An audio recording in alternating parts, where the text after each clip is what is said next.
Hey, what's up, party people? It's your old pal F here. Wow, here we are. 2 years of Fountain's Pen cartoons. This is not my usual F bombs segment. This is my state of the TOON-ion address.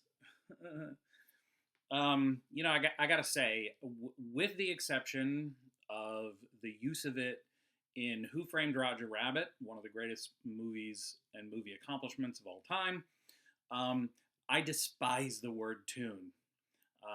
And the only thing I despise more than the use of the word tune is when people call me a tunist. Hate it. That being said, I'm the one who coined the phrase state of the tunion, and so now I'm stuck with it. Anyway, point being, thank you for tuning in. But I'm making this video to celebrate the fact that it was exactly 2 years ago today that I woke up on what I believe was a Monday morning in 2002. And I thought to myself, ever since I got on Twitter, and I had only been on Twitter for maybe 1 or 2 years prior to that, I had many, many, many, many really talented artists reach out to me and say, how do I break into the animation industry? And again, it was getting to the point where I would get that question so often, just day in and day out via Twitter. And the thing is, I hate giving sort of stock answers. I hate just saying, well, just follow your dreams and never give up. I hate stuff like that. It would always be followed by, well, can I see your portfolio? And then where do you live? What do you aspire to do? The thing is that there's the answer to how do I break into the animation industry is different for everybody. Because the way I broke into it was completely oddball. And if you're curious about that, you should see my video. I think it's called Cartoon Chaos. But it tells the story of how I broke into the animation industry. But the thing is, the standard answer is you go to CalArts or you go to Sheridan, you graduate, and it used to be you would generally get recruited right out of school to work at Disney or something like that. But it doesn't seem to happen anymore. Or if it does happen, I never hear about it. Point is, I had been on Twitter for a couple of years, and I would just see these amazingly talented artists, and people, how do I break in? How do I break in? This is so tough. And so I thought to myself, oh, you know what I'm going to do? I'm going to write up a couple of long form tutorials for all the people that I'm seeing out there who are struggling with their careers. And so I wrote, they're still available, by the way. They're on Twitter. Just follow my account. I wrote 2 long form tutorials. One, how to pitch your own cartoon, because that's sort of how I broke into the industry. And then 2, storyboarding 101, wherein if you're really, really serious about getting into animation, storyboarding is a great way because no matter how the technology changes, the industry always seems to need storyboard artists. Because storyboard artists are used in CGI, they're used in live action, they're used in traditional animation, television, film. You always need board artists. So I was like, these will be my 2 big ways of helping, and I was really proud of those efforts. They came out great. Like I said, follow me on Twitter, and you can find those 2 tutorials. For now, they're still up and just available for free. But that didn't seem to stem the tide. I was still just getting people going, oh, I need something to do. I need something to get some experience, because it's that age-old conundrum of, you can't get a job without experience, and you can't get experience without a job. And I mean, that's one of the hardest paradoxes, one of the hardest hurdles to get over. So, I've been mulling over in my head for a while. By this time, I had started this YouTube channel, and I'd seen other people that I admired who were doing stuff that I thought was really fun. People like, Dubas Goobus and Meat Canyon and Flash Gits and stuff like that. And they just seem to be having fun, just making really short, quick films. And I thought, well, that's what I'm going to do with my YouTube channel. Every now and then, when I feel so inspired, I'm going to make a couple of really just dopey, fun little cartoons and stick them up there. So if you scroll back far enough on the channel, that's what you'll see. You'll see me just kind of, farting out cartoons, fartoons, you might call them. Ooh, note to self, fartoons. Anyway, um, the point is, by the way, fartoons are copyright trademark John F. Fountain, 2025, all rights reserved with impunity throughout the universe. Zigzaga. Anyway, so that's what I started doing, and I had already had a couple of them up, but as I kept meeting more and more people via Twitter who were just filled with energy and filled with verve, I kept thinking to myself, okay, well maybe I'll maybe I'll take a couple under my wing, and maybe I'll start a tutoring program or something like that. And I sort of dipped my toes into those waters a little bit, but it didn't, that didn't really pan out. And so again, I'd been thinking to myself, well, what is the part of the animation experience that I still enjoy the most, and what's the part that I feel like I never got to accomplish throughout the course of my 25 years in the industry? And the answer to that was to be a producer. And now, don't get me wrong, I had a terrific career. And by the way, I was, at this point, I considered myself probably about 49% retired. I was working on other stuff. In fact, I was working on a show for Cartoon Network at the time. But I no longer live in Los Angeles, and I do everything via the internet and remotely and stuff like that. So I'd consider myself mostly retired. But, I still kind of missed the process of it. And I was like, what can I do? What can I do not only to enjoy myself and enjoy still being involved in the animation progress, but what can I also do to help all of these, young people out there who are struggling? And it had struck me before, one of my favorite parts of working in animation were on those rare occasions where I was in charge. Because here's the thing, I consider myself okay at drawing, and I consider myself a better than average storyboard artist, and I consider myself a very good cartoon director, and I consider myself, one of the better storytellers in the business. But one of the things I'm really, really good at that I never felt like I got to flex quite as much as I wanted to was as a producer. And there were several shows where I was this close to becoming a producer. I was this close to becoming a producer on The Fairly Odd Parents.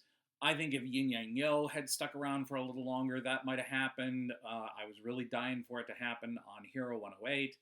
I also had thoughts of Danny Phantom and American Dragon Jake Long. These were all places where I thought I was going to be a producer. Plus, I had pitched many of my own shows throughout the course of my career that came this close to getting picked up over the course of the years, where I was really looking forward to being a producer, because I feel like I'm really good at saying, okay, here's my budget, here are my resources, here are the people I've got at my disposal. Now let's make the best possible cartoon we can with those things. Because every time I was put in charge in that respect, which was only once or twice, it always turned out better than I expected. So, and one of the things that I was hearing from young people, oh, I can't get a job, and studios are closing because making cartoons is so expensive. And the whole time, my 25 years in Los Angeles, I would look at the work that was being produced, and I would see the budgets, and I would see what people were spending, and I would see how the resources were allocated. And one of the things that was always kind of one of the windmills that I was perpetually tilting at was just how much waste there was in the animation industry. They would waste time, they would waste resources, they would waste people. Um, and so I had always tried to get that one. One of the main reasons I wanted my own show was not because I thought I was going to be famous or anything like that. I wanted the opportunity to show everybody how it could be done. Because one of the big complaints in the animation industry is that everyone is stretched too thin, nobody's getting paid enough. Um, and people are working their fingers to the bone and not really feeling satisfied with their work. Yes, you've got your one or two things that come along every now and then where everyone's having a great time, and my goodness, I wish the industry would follow those leads more often. But even on those shows, a lot of times you hear about people who are just running themselves ragged to meet deadlines, and every time I would see that, I would think to myself, oh, it's because you're doing this one thing. You're doing this one thing, or you're doing these two things that are just messing up your pipeline. So one of the things that I've always thought that I'm kind of um, gifted at, that I never really got to try out to the full extent, was creating a pipeline that works. And so it had been in the back of my mind, like, well, wait a minute, I betcha, because I just got done as the supervising director for a show for Cartoon Network Africa called Garbage Boy and Trash Can. And if you happen to be watching this and you're in Africa, please give it a watch, because I'm super duper proud of it. We kept hearing that it was going to come to the United States. I've seen no signs of it. I would love for it to come here, because I consider it one of the triumphs of my career, because we had a tiny budget. We had nothing but completely inexperienced art talent, um, and I was the only sort of experienced, director in the pipeline, and yet, and we were and by the way, it was being produced by Cartoon Network Europe, but it was being made. The entire cartoon was being made in Africa. And one of the things I loved about that job was the challenge of it, because we were in 3 different time zones. We would have to get on calls at all hours of the night or all hours of the morning. And everyone spoke a different language, and everyone spoke with a different accent of some sort. And it was great. I had a blast on that experience. And I got to sort of see, once again, firsthand, how this working remotely, working with multiple time zones, doing everything via the internet, how this could work. So as that was wrapping up, I was thinking to myself, um, maybe I could start a program where I get people together who need to get some experience but haven't had the opportunity yet. We could get together and we could just make some cartoons, throw them up on the internet, and do it predominantly for fun. But the idea would be that I'm the one with all the experience. I would be a one-on-one mentor to whoever I could get to volunteer for this. And that would be the sort of way we would exchange this. I am not, and was not, and will probably never be in a position to just bankroll something. So, my currency was my ability to, offer forth my experience. And I have been told many times, I've already mentored many people, and I've been a teacher. I was a story teacher at the California Institute of the Arts, Sheridan College of Art and Design, San Jose State University. So I knew a thing or two about teaching animation. So, and I love it, by the way. Teaching is awesome. So, so I was like, this could be an opportunity for me to, get some folks together who are really, really passionate and really, really driven, and mentor them and shape them, and in the process create entertainment that we would just put out there. And so I probably spent another 6 months just thinking about this, and part of the problem was I was overthinking it. I had just kept going over in my mind over and over again, how would that work? What would the logistics be? Um, whose cartoons would we make? How would we go about it? What are the legal issues? Blah blah blah blah blah. And the more I thought about it, the further away from actually doing anything I got. So it was literally the morning. It was probably about 5:30 because I get up ridiculously early. Probably about 5:30 in the morning. I was gonna get ready to drive my daughter to school, and it occurred to me. I'm like, you know what? You're taking this way too seriously. You're giving this way too much thought. Um, you need to just stop thinking about it and just do it. And so, half asleep, I stumbled into the room you see behind you, sat down, went on a Twitter, put out a call, and it happened to be portfolio day on Twitter that day. So I was like, you know what? I just got to stop thinking about this, and I gotta just do it.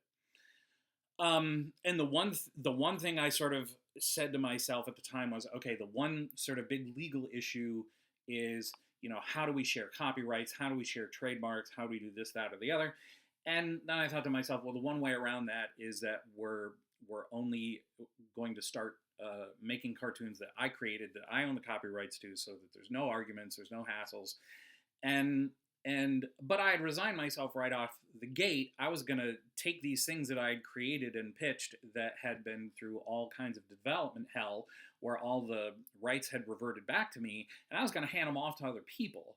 Now, the copyright and the trademark and all that would still be on me, but the whole idea was that I was going to hand it off to them and just offer my guidance. But that was my big way around that first big hurdle of, well, how do we do this, legally, without having to drop just ridiculous amounts of paperwork and getting lawyers involved. So once I had decided that foggily in my head on that, April 13th morning 2 years ago, once I'd gotten over that hurdle, I was just like, oh, screw it. I'm just going to do this. I sat down, I typed out a call to arms, as it were, saying, look, everybody, I have zero money. I'm not paying anything. If you are interested in doing this strictly for the fun and the learning experience of it, reach out to me. And the thing of it is, I think I had only had probably about 5,000 followers at that point, maybe even less.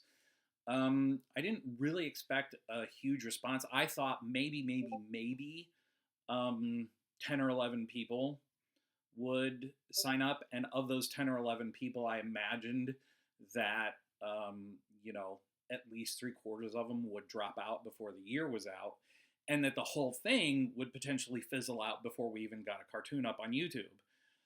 But holy cow, the response was enormous. People were coming out of the woodwork. I think by the end of the month, we had over 100 people who had already signed up. And I was dumbfounded. I was like, "Oh my gosh, this could actually work." So,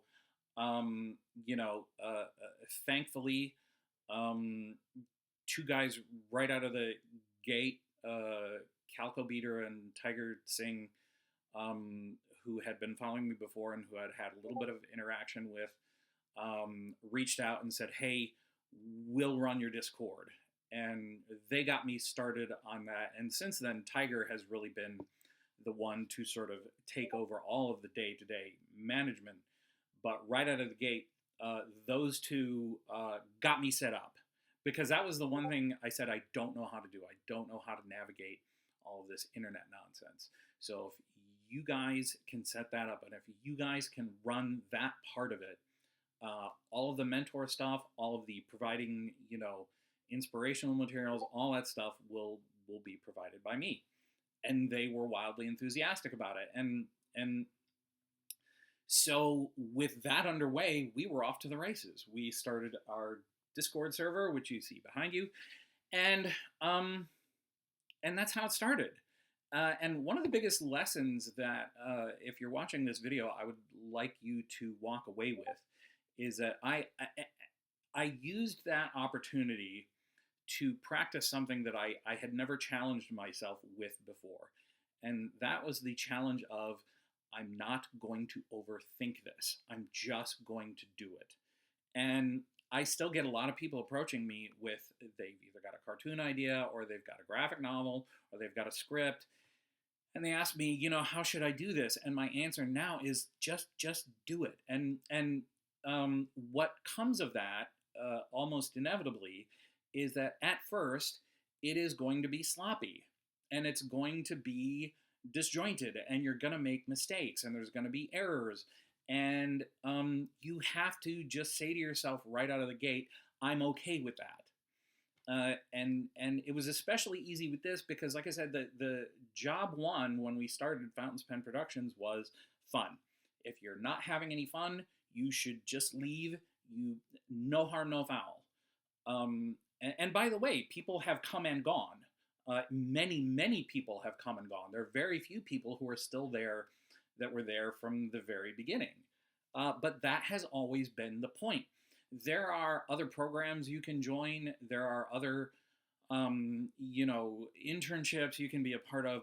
But it's a commitment that requires you sign away your life, and you have to do exactly what they say, and you have to do it on their schedule and all that stuff. The big thing that we had going for us was, well, we're not paying you, but there will be no pressure. And the minute it's not fun for you, you can walk away, and we will wish you nothing but the best.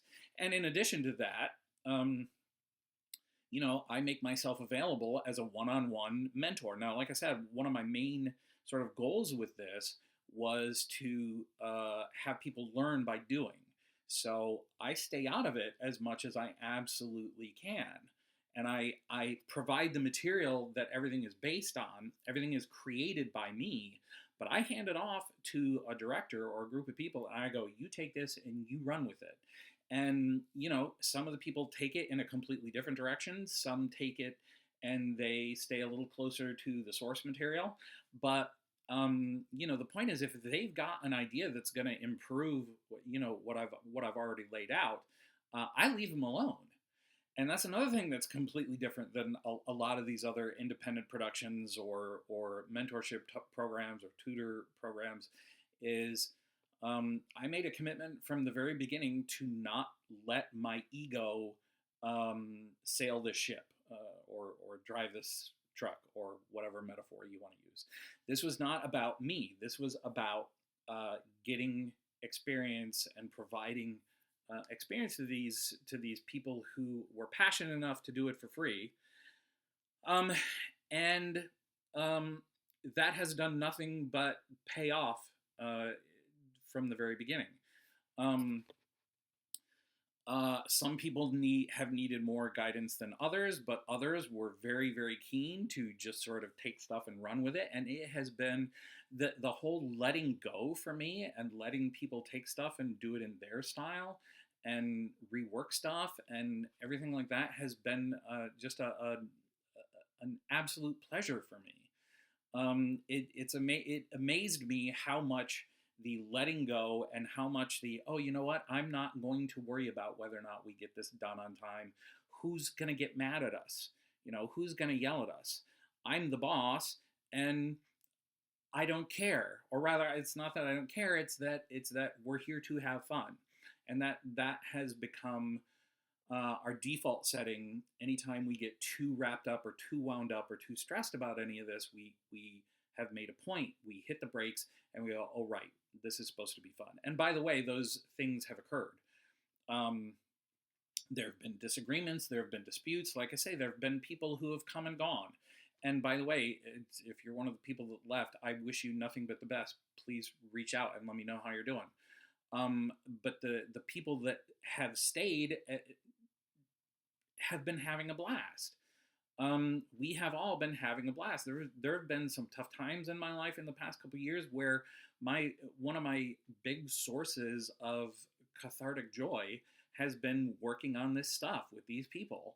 And I've heard this same report from some of them. And that's the other thing about this versus a formal mentorship program or a formal educational program is, life happens all the time. People have tragedies, people have deaths in their family, people, they move, all these things can happen. And if you're in the middle of, if you're in the middle of college, or if you're in the middle of some other program, that becomes a big hassle. Not with Fountains Pen Productions. We have let people go away and then come back and go away and come back, and it's been great. And what's been amazing about that is we have all learned something that the people who are attending Cal Arts and the people who are attending Sheridan and all those places are probably not learning that much, and that is how to pivot. Everyone in our studio has had to like pivot really severely at some point because the director had a commitment where they had to leave, or what has also happened is people have left because they got a better paying job, and that's another thing. Better paying. That's another thing that is different about our studio is when I was teaching at Cal Arts, they would tell me, Nickelodeon keeps coming to our students and offering them jobs, and then they quit school, and you need to tell them not to do that. And I was like, I'm not going to tell them not to do that. If somebody offers you a job, you should take it, because nothing beats real life experience. The school is always going to be here, and that's how I'm running this here now. It's like if you, I'm here to help these people get jobs. I write letters of recommendation all the time, and it is my hope that they get to go off and do bigger and better things. So um and I believe that that's one of the reasons we're all having such a good time, we have a whole community of people now. We have people who've become friends, and it's just grown into this big wonderful thing. And one of the most satisfying parts about it for me, in addition to the fact that everyone in the studio has become like extended family to me, um, one of the most satisfying parts about all this is I have been proven right. We have already made some absolutely amazing looking cartoons that have been nominated for awards, that have been, boosted and loved by some of the biggest talent in the industry. And we did it with no money, and we did it all in our spare time. So, uh, running this production model the way I have been running it has just proven to me that the industry is incredibly wasteful, and there is a way around all this. And if I have any true, sort of deep hopes for the future of this program, it's that other studios, big and small, start to look at what we're doing as we continue to grow and say, wow, how did they pull that off? How are they doing that? And start to do it that way themselves, because like I said, we are having a lot more fun. So yeah, I mean, I started it, and the first year, if you look at the timeline on all these cartoons, you'll know was really rough going, but it was great because we were all there just learning, and we were learning where the speed bumps were, and we were learning how to navigate the waters. And that experience alone, I believe, was incredibly valuable, and you can see it in the work. Our very first true Fountain's Pen production, Floccinocci&Tip, premiered, and um, I still look at it and I'm dumbfounded that we were able to pull off something so simple and nice and beautiful. And by the way, not just the animation and the artwork that went along to it, the voices, the music, everything, everyone is contributing. And people have really invested themselves in this. We have an amazing online web crew that does our website and does all that stuff. There's way too many people for me to name everyone specifically, or for that matter, even everyone's department. But again, what has come of this is people are getting experience not just in making the cartoon, but making a production. And I believe they're getting the type of experience that will not just help them in animation. I think it'll help them in life. Because, as you can imagine, doing cartoons this way, myriad problems emerge, but everyone has become an expert problem solver. So again, I'm convinced that the whole learn by doing model is one that everyone could take a page from. And my goodness, it's been 2 years, and just in the past, of that 2 years, in the past 6 months alone, we've premiered Floccinocci&Tip, My Underdog Story, Report Cards of the Very Near Future, Floyd Speaks His Mind, we've got not only our what we call our pilot shorts, which are usually around 3 or 4 minutes long, but we've also got our Found Tunes department, which is really that's the real incubator program, where they're usually 1 2 minutes or less, and it's funny because every time we have a new cartoon get done, I think to myself, "Oh man, this is my favorite cartoon. Oh, but wait, there's that one. Oh, but wait, there's that one." They're all my favorites for different reasons. And one of the things that's coming out of all this is I'm discovering, I kind of got my big break at Nickelodeon when Fred Seibert, who had directed the What a Cartoon Show and the Oh Yeah Cartoon Show, he spotted me, and he was the one who sort of gave me my really, really big break as a creator. And now I can see why he did it. This is loads of fun, just watching these people grow and watching them create, and just being a resource at their disposal when they need me, but stepping back when they don't. So at this point, if you've watched this far, I'd like to take a moment to offer up my absolute, sincere, heartfelt gratitude to every single person who has touched uh, the studio in one way or another, whether you were here for a day or whether you've been here for 2 years. Thank you for your contribution. Um, there have literally been no small players in bringing this about, because even the people who come in, they stay for a week and they go, "Oh, you know what, I can't do this because time is a constraint," or whatever the thing is, and they leave. We have learned something from them, and hopefully they have learned something from us. So there is no wasted time here. We are using, as Brad Bird used to say, which he got from the Native Americans, we are using every part of the buffalo. Absolutely everything is a learning experience, and absolutely everything has been valuable. So to everyone who has set foot in Fountain's Pen Productions, um, this is partially your victory as well. So I want to share this celebration of 2 years with you, and I want to offer you my heartfelt and sincere thanks. I would also be remiss if I did not give a special thanks to, as I mentioned earlier, Tiger Singh, who really is the guy who runs the day-to-day everything. I've plumb forgotten what his actual title is, but he's essentially my right hand in this whole endeavor, and he is the one who runs everything so that I can be the teacher and I can be the mentor. But honestly, to everyone who is working right now on productions that have not premiered, to everyone who has worked on things that have premiered, I just want you to know from the bottom of my heart that I value you people, and I adore you, and I will never forget you for what you have contributed and the joy that you brought into my life um, by giving me the gift of being able to do this.